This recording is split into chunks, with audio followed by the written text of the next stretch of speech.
एक और चीज बताऊं, जीएसटी में पहली बार सालों बाद दिल्ली के व्यापारियों को अपना जीएसटी रिफंड जो है विद इन टाइम फ्रेम मिला, with in time frame. 915 crore रुपए, 915 करोड़ रुपए हमने दिल्ली के व्यापारियों को दिवाली से पहले पहले जीएसटी रिफंड दिया, ताकि अलग से बोल लेना भाई तुम्हारा समय पूरा हो गया, तुम्हारा समय पूरा हो गया, समझो भैया, अब समय तुम्हारा नहीं है, समय पूरा हो गया, समझो।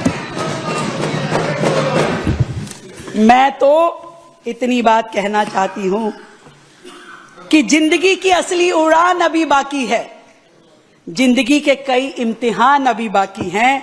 अभी तो नापी है मुट्ठी भर जमीन हमने, अभी तो सारा आसमान बाकी है।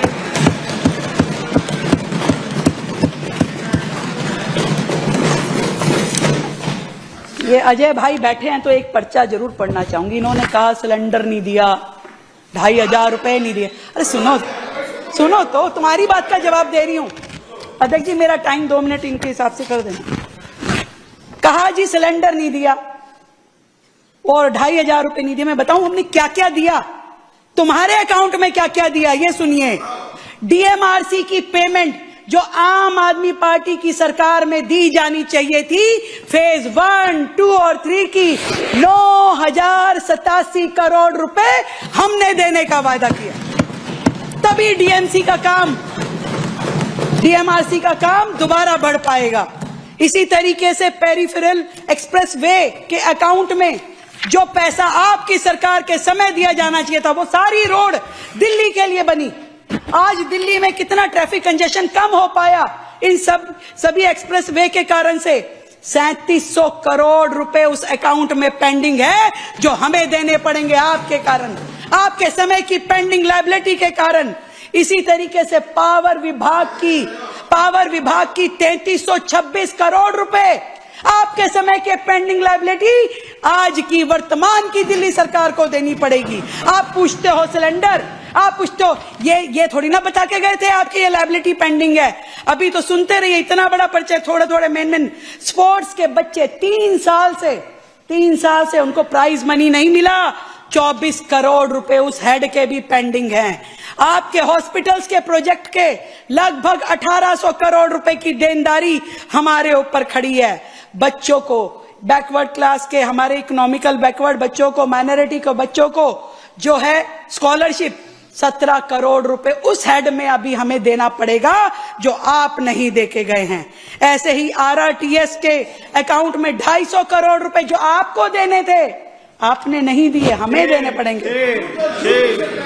जय भीम स्कीम जो बच्चों के इन्होंने कोचिंग के लिए देनी थी, 150 करोड़ रुपए की लायबिलिटी, 15 करोड़ रुपए की योजना बनाई।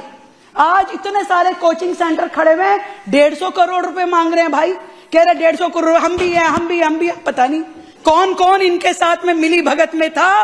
150 करोड़ रुपए की लायबिलिटी सरकार पे खड़ी हुई है। और तो और छोड़ो, कितने शर्म की बात है, कोविड के समय में जो सरकारी कर्मचारी, जो डॉक्टर जिनकी मौत हुई, उनके पैसे भी इन्होंने नहीं दिए, वो भी हमें देने हैं, वो हमने दिए, वो हमने दे दिए। ऐसी ये सारी लायबिलिटीज इनको चुकाने में लगे भाई। मिलेगा, सिलेंडर भी मिलेगा, 2500 रुपए भी मिलेगा, चिंता मत कीजिए। ये हमारी सरकार है, नरेंद्र मोदी जी के विजन की सरकार है। एक एक शब्द जो कहा है उसे पूरा करेंगे और उस पैसे को हम देंगे। आप लोग क्या जानो मिल करके काम करना क्या होता है, एजेंसीज को आप में इकट्ठे मिल करके चलाना क्या होता है। इस पूरी की पूरी सरकार में आपने टकराव को अपनी रणनीति बनाया, अराजकता को आपने राजनीति बनाया। आपने कब काम करने की कोशिश करी? आपको तो केंद्र सरकार से भी यदि कोई सब्सिडी आती थी, कोई ग्रांट आती थी, तो आप वापस भेज देते थे कि कहीं केंद्र सरकार का नाम ना हो जाए। मैं आपसे पूछना चाहती हूं, आपके उन नेता से पूछना चाहती हूं कि ये कोई आपके बेटे की शादी में आया लफाफा नहीं था कि 1 रुपया रखा और बाकी वापस दे दिया। ये दिल्ली सरकार का पैसा था, ये दिल्ली की जनता के हक का पैसा था, दिल्ली का विकास कार्य रुक गए। शर्म आनी चाहिए आपको। दिल्ली के हक का पैसा आपने दिल्ली में पहुंचने नहीं दिया, जिसको आज हम अलग अलग मदों में दिल्ली के लिए लेके आ रहे हैं।